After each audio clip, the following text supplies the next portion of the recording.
Welcome. In this video I'll show, or rather answer the question of what is VPN in Android. So VPN, short for Virtual Private Network, is a service that creates a secure and encrypted connection over the internet, protecting your online activities from, prying or all other possible and even sometimes impossible threats that you may be exposed to while searching or surfing the web. To explain the principle of how it works in a simple terms is that it pretty much adds a middleman, so the VPN, between you and your connection point. So that's how, in principle at least, the VPN works.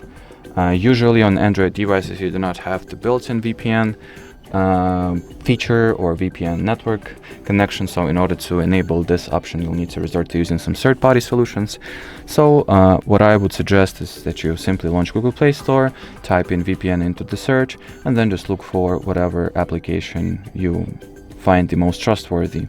Some of the more popular choices may include NordVPN, Proton VPN, Turbo VPN, I don't know what else, TunnelBeer, Brave, and so on. As you can see, the the amount of choices that are presented to you is pretty much countless. And well, as far as this video goes, that'll be it. So thanks for watching, and bye bye.